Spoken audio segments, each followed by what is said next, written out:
జై శ్రీరామ్. అందరికీ నమస్కారం. వెల్కమ్ టు న్యూస్ అఖండ.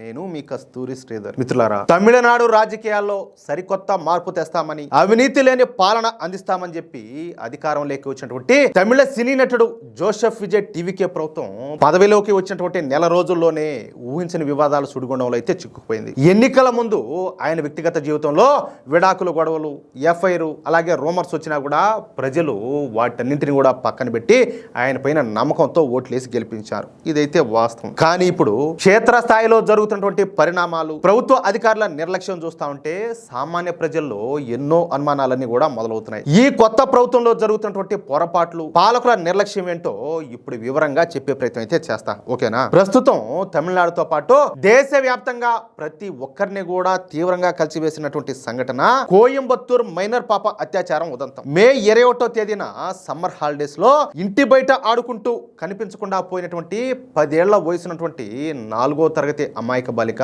2 రోజుల తర్వాత చెరువు దగ్గర శవం తేలింది. చూడండి, ఆ పాపను అత్యంత క్రూరంగా రేప్ చేసి ఆ పైన ఊపిరాడకుండా చేసి చంపేశారు. నిందితులను పోలీసులు 24 గంటల్లోనే అరెస్ట్ చేసినప్పటికీ కూడా ఆ నిందితుడు ఇంకెవరో కాదు, ఆ పాప మామ అని చెప్పి పిలిచేటటువంటి పక్కింటి వ్యక్తి అని చెప్పి తెలిసింది. అయితే ఇంతటి ఘోరం జరిగితే ఆ కేసు వివరాలు చెప్పడానికి పెట్టినటువంటి అఫీషియల్ ప్రెస్ మీట్ లో వెస్ట్ జోన్ ఐజీ అయినటువంటి రమ్య భారతి తన తోటి అధికారులతో నవ్వుతా చాలా క్యాజువల్ గా మాట్లాడుతూ ఉన్నట్టు ఆ దృశ్యాలన్నీ కూడా సోషల్ మీడియాలో వైరల్. బహుశా మీరు కూడా చూసే ఉంటారు. ఒక చిన్నారి అంత దారుణంగా అత్యాచారానికి, హత్యకు గురైతే బాధ్యత కలిగినటువంటి ఉన్నతాధికారులకు ఆ వేదన కనీసం ఆ గంభీరత కనీసం మొహంలో కూడా లేకపోవడం ప్రజలకు తీవ్రమైనటువంటి ఆగ్రహాన్ని అయితే తెప్పించింది. అంతే కదా? అంత సీరియస్ మ్యాటర్ మాట్లాడేటప్పుడు మీకు ఆ నవ్వు ఎట్లా వచ్చింది? మీకు అసలు నాకు అర్థం కావడం లే. కనీసం ఆ తల్లి గుండె కోతను చూసైనా కాస్త మానవత్వం చూపించొద్దా అని చెప్పేసి అందరూ కూడా క్వశ్చన్ చేస్తున్నారు. అంతేనా కాదా? మీరు అక్కడ ఏంటంటే అత్యాచారం జరిగింది, ఏది ఒక పసిబిడ్డ పైన హత్య జరిగింది కాదు, ఆ పసిబిడ్డ తల్లిదండ్రులకు ఎంత గుండె కోత ఉంటుంది, వాళ్ళు ఎంత చిత్రవదన అనుభవిస్తూ ఉంటారు. మీకు ఎట్లా నవ్వు వచ్చింది ఆ సందర్భంలోనూ అంటాలే?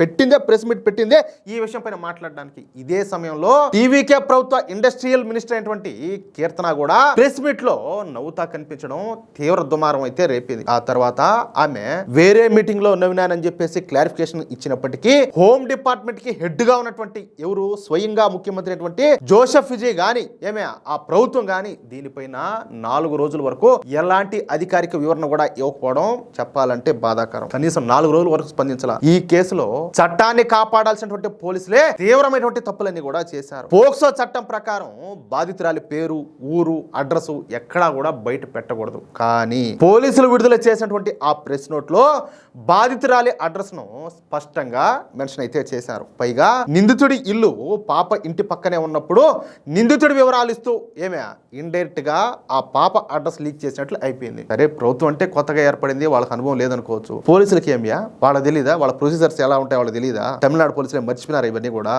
కోర్టులో ప్రవేశపెట్టేటప్పుడు కూడా ఈ నిందితుల మొహాలకు కనీసం ముసుగులు కూడా వేయకుండా తీసుకువెళ్లడం వంటి తీవ్రమైనటువంటి లోపాలు స్పష్టంగా కనపడుతున్నాయి.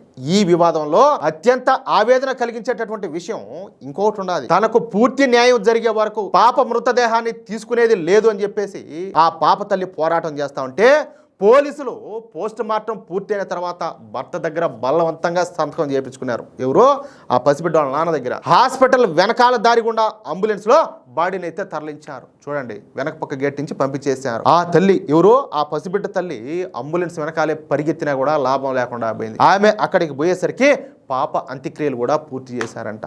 ఇంతకంటే దారుణము, ఇంతకంటే అన్యాయము ఏమన్నా ఉంటుందా? కన్న కూతుర్ని కడసారి చూసుకునేటటువంటి భాగ్యాన్ని కూడా ఆ తల్లికి ఇవ్వకుండా ఈ ప్రభుత్వం వ్యవహరించినటువంటి తీరు చెప్పాలంటే అత్యంత దారుణమైంది, క్రూరమైంది కూడా. ఆ తర్వాత ఈ ముఖ్యమంత్రి అయినటువంటి జోసెఫ్ విజయ్ ఫోన్ చేసి పరామర్శించి హై లెవెల్ మీటింగ్ పెట్టినంత మాత్రాన ఆ తల్లికి జరిగినటువంటి అన్యాయాన్ని భర్తీ చేయగలుగుతారని చెప్పేసి జనం అంతా కూడా ప్రశ్నిస్తున్నారు. వాస్తవమే కదా? ఇకపోతే మొన్న జరిగినటువంటి ఎన్నికల ప్రచారంలో ఈ డిఎంకే ప్రభుత్వంలో రౌడీలు ఉన్నారని, అవినీతి ఉండదని చెప్పేసి విమర్శించి అధికారంలోకి వచ్చినటువంటి జోసెఫ్ విజయ్ తన క్యాబినెట్ లో అత్యంత కీలకమైనటువంటి ఫైనాన్స్ మినిస్టర్ పదవిని మారియా విల్సన్ అనేటటువంటి వ్యక్తికి అయితే ఇచ్చాడు. ఆయన ప్రమాణ స్వీకారం చేసినటువంటి కొద్ది గంటల్లోనే గతంలో ఆయన ఒక కుటుంబం పైన భౌతికంగా దాడి చేసిన వీడియోలన్నీ కూడా బయటకు వచ్చాయి.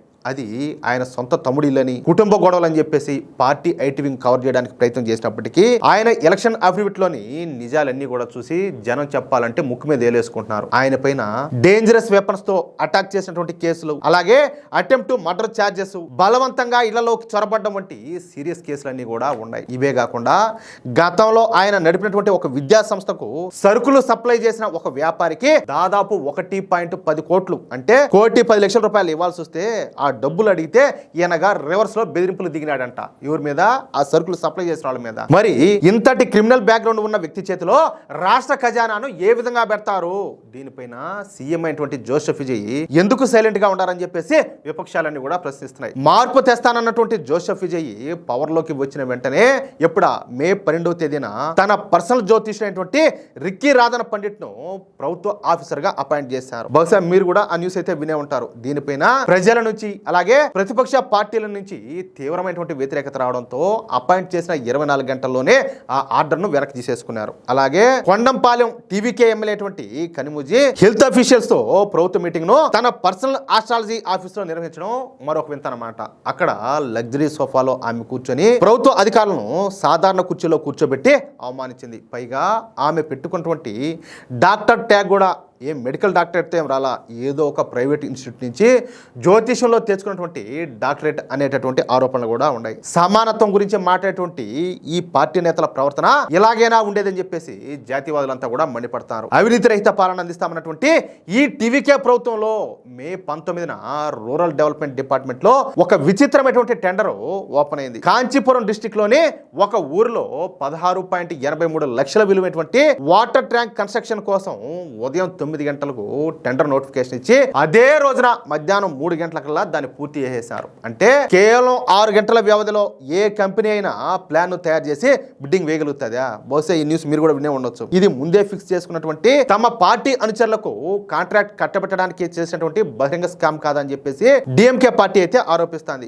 ఈ అవినీతి వ్యవహారం బయటపడగానే ప్రభుత్వం ఎలాంటి వివరణ కూడా ఇవ్వకుండా పరిపాలనా కారణాలు అంటూ ఆ టెండర్ను క్యాన్సిల్ చేసి తప్పునంతా కూడా కప్పిపుచ్చుకునే ప్రయత్నం ఎంత చేసింది. గత ప్రభుత్వాల కంటే తాము భిన్నంగా ఉంటామని చెప్పినప్పటికీ ఈ టీవీకే ప్రభుత్వం అధికారంలోకి వచ్చిన ఈ ఒక్క నెలలోనే పవర్ మిస్యూజ్, అధికారుల నిర్లక్ష్యం, మహిళల భద్రత పైన ఉదాసీనత వంటి ఎన్నో లోపాలన్నీ కూడా చూపించింది. విపక్ష డిఎంకే పార్టీ ఆల్రెడీ 6 నెలల్లో ఈ ప్రభుత్వం పడిపోతాదని చెప్పేసి శబ్దాలు చేస్తుంది. ఇలాంటి టైంలో చిన్న తప్పులను కూడా సరిదిద్దుకోకుండా ప్రజలకు జవాబుదారీగా ఉండకుండా కేవలం వివాదం కాగానే ఈ నిర్ణయాలన్నీ కూడా వెనక్కి తీసుకుంటా పోతే ప్రజల్లో నమ్మకం పోవడం అనేది ఖాయం. ఏమంటారా? ఇంకొక విషయం ఏంటంటే రైతులకు రుణమాఫీ చేయడం అనేది మంచి నిర్ణయమే అయినప్పటికీ కూడా ఇటువంటి క్రిమినల్ ఎలిమెంట్స్ ను, పరిపాలనా లోపాలను అదుపు చేయకపోతే పాత ప్రభుత్వానికి ఈ కొత్త ప్రభుత్వానికి తేడా అనేది లేకుండా పోతుంది. ఇప్పటికైనా కూడా ముఖ్యమంత్రి అయినటువంటి జోసెఫ్ విజయ్ ఈ వ్యవస్థలన్నింటినీ కూడా ప్రక్షాళన చేసి ప్రజా భద్రత వైపు గట్టి అడుగులు వేయాలని చెప్పేసి ప్రజలంతా కూడా కోరుకున్నారు. మిత్రులారా, తమిళనాడులో జరుగుతున్నటువంటి ఈ రాజకీయ పరిణామాలు, కొత్త ప్రభుత్వ తీరుపైన మీ అభిప్రాయం ఏంటో కింద కామెంట్ బాక్స్ లో తప్పకుండా తెలియజేయండి. ఇలాంటి మరిన్ని లేటెస్ట్ నిజాయితీ గల పొలిటికల్ అప్డేట్స్ కోసం మన న్యూస్ అఖండ ఛానల్ ను ఇప్పుడే సబ్స్క్రైబ్ చేసుకోండి. అలాగే ఈ వీడియోను లైక్ చేసి మీ మిత్రులకు, మీరు ఉన్నటువంటి వాట్సాప్ గ్రూపులను, ఫేస్బుక్ గ్రూపులను షేర్ చేయడం అస్సలు మర్చిపోవద్దు. మీ సపోర్ట్ అనేది మాకు ఎంతో అవసరం. ఏమంటారా? ఖచ్చితంగా సపోర్ట్ చేయండి. జై శ్రీరామ్, జై హింద్, భారత్ మాతా की जय।